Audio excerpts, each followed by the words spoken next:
3, 2, 1, go. They're gonna go and take these And just about all the other ones today. We were, at... Oh my goodness, look at that. It's almost like a supermarket sweep in that corner. Look at all those pollutants being loaded with one hand. Oh, wow. Oh, my. Right there. I believe that was Team Kazakhstan that just loaded that up. And there we have it. We've got the Red Alliance winning this particular match well into the 200 points. 200. You can call me just Baha, and I'm from Kazakhstan. And you're in the top 5 right now, and undefeated, correct?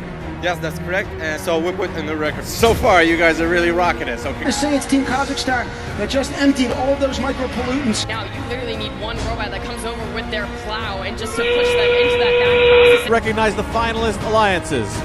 We'll announce the winning alliances that climbed to the top of the ranks in the past 3 days of this intense competition. The first global second runner-up finalist alliance is awarded the bronze medal.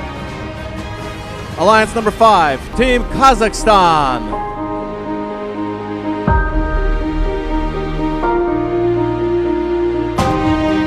The third alliance partner, Team Sri Lanka.